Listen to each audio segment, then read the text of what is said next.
দর্শক, জনসভার প্রস্তুতি সম্পর্কে জানাতে এনায়েতপুর ইসলামিয়া উচ্চ বিদ্যালয় মাঠের সভাস্থল থেকে সরাসরি যোগ দিচ্ছেন আমাদের সহকর্মী হাসনাইন তানভীর।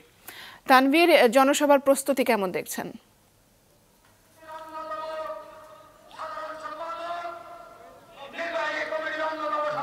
সাবরিনা, এই বিএনপির যে স্মরণ সভাটি সেটি কিন্তু এখনো ঠিক শুরু হয়নি। হয়তো ঘণ্টাখানেকের মধ্যেই সেই স্মরণ সভাটি শুরু হবে। তার এরই মধ্যে কিন্তু যে মঞ্চ সেটি কিন্তু প্রস্তুত হয়েছে। মঞ্চে এরই মধ্যে স্থানীয় নেতারা তারা উঠেছেন এবং তারা বিভিন্ন বক্তব্য রাখছেন এবং এখানে যারা নেতাকর্মীরা রয়েছেন তাদের উজ্জীবিত রাখার চেষ্টা করছেন এবং তারা বক্তব্য রাখছেন। এখানেই কিন্তু বিএনপির ভারপ্রাপ্ত চেয়ারম্যান তারেক রহমান তিনি ভার্চুয়ালি প্রধান অতিথি হিসেবে বক্তব্য দিবেন এবং নেতাকর্মীদের উদ্দেশ্যে তিনি তার দিক নির্দেশনামূলক বক্তব্য রাখবেন, এমনটি আমরা জেনেছি। এরই মধ্যে কিন্তু মাঠে অল্প কিছু নেতাকর্মী তারা এসে জমায়েত হয়েছেন।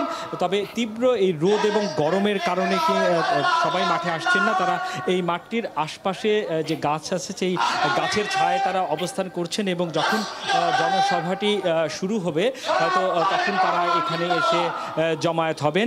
এখানে মূলত এনায়েতপুর, বেলকুচি এবং চৌহালিতে বিগত যে ছাত্র জনতার গণ আন্দোলন ছিল সেই গণ আন্দোলনে যারা শহীদ হয়েছিলেন, আহত হয়েছেন এবং শেখ হাসিনার সরকার বিরোধী আন্দোলনে যারা মাঠে থেকে বিভিন্ন সময় আহত হয়েছেন, ক্ষতিগ্রস্ত হয়েছেন, সেই পরিবারগুলোকেই কিন্তু আজ সমবেদনা জানানোর পাশাপাশি তাদের সহায়তা দেওয়ার কথা রয়েছে।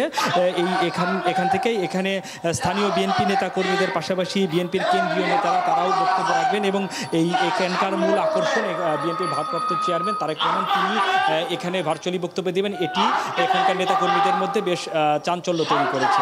তো এই ছিল আমার কাছে।